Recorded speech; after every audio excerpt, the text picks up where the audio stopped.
Welcome to the Coup Zone. So I'm sort of like Rod Serling, I suppose. Uh, do do do do do do do do do do do do do do.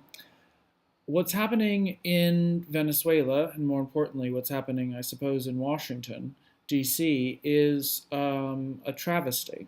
What is going on right now is another iteration of U.S.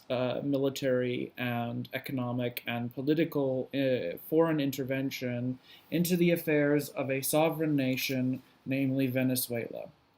So this playbook goes way back to Kermit Roosevelt and his coup of 1953 against Mossadegh in Iran, where you caused a bunch of chaos. You have a leader in waiting, and then you depose of the person who is the legitimate prime minister or president of that country. The United States, of course, has a long history of coups in Latin America. Just to name a couple, the list is so long. The video that I would make would have to be a series of lectures.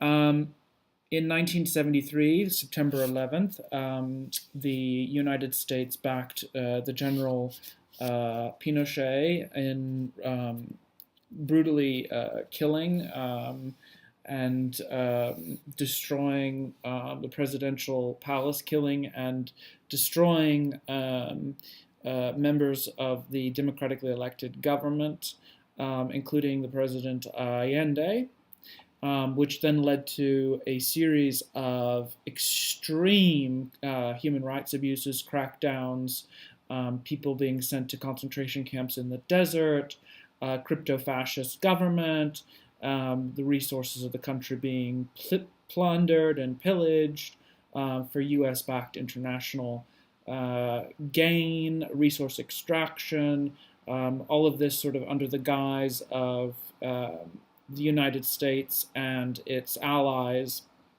notably folks involved like Milton Friedman and others who were looking to open up the country because Allende was a nationalist who wanted to keep the resources as much as possible in the country or keep the benefits of those resources in Chile. And you see this very similar pattern also in Iran. Mossadegh was a person who was fighting at the time that iteration, which is now British Petroleum,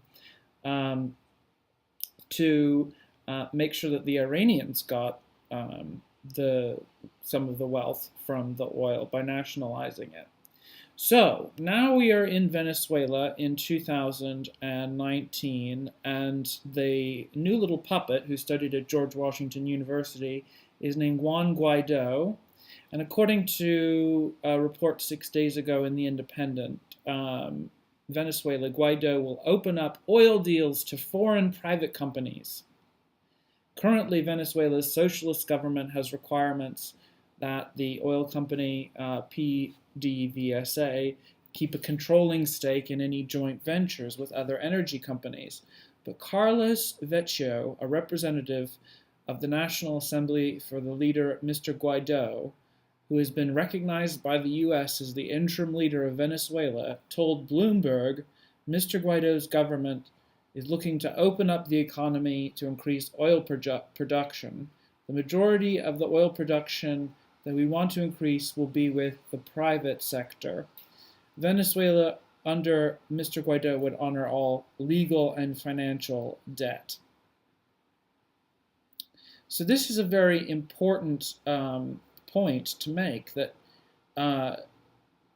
Guaido is basically setting up himself as a oppositional figure to the president, Maduro, and he's also saying, look, I'm going to give you Venezuela, Venezuelan oil, Venezuelan minerals, Venezuelan,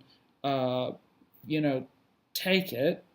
And he's telegenic, he's 35 years old. There was, I think yesterday, Sunday, he was going to church, the priest was blessing him, and all of this other nonsense. So he's very, very well trained and well positioned. Now, why is this all happening right now?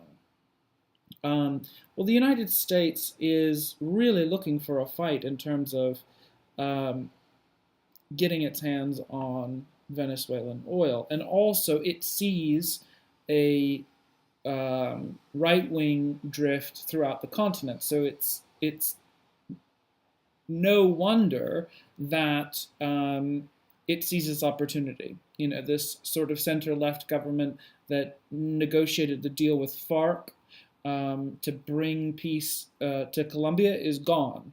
The Workers' Party in Brazil, the leader, De Silva, is in prison.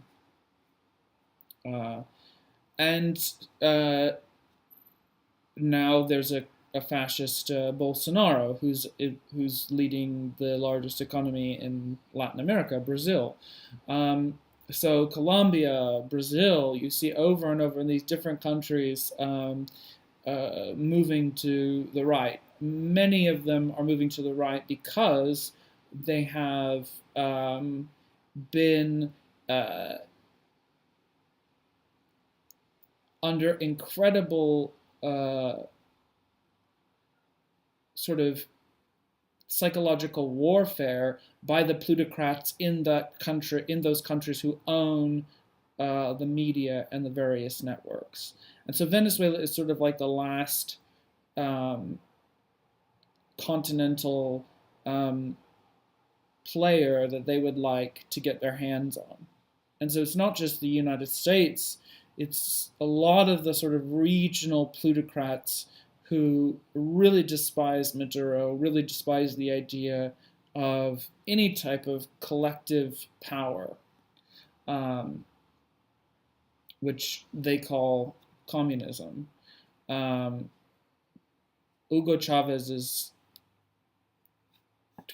socialism for the 21st century pulled millions of people out of poverty. Okay, I think this is really important for people to remember.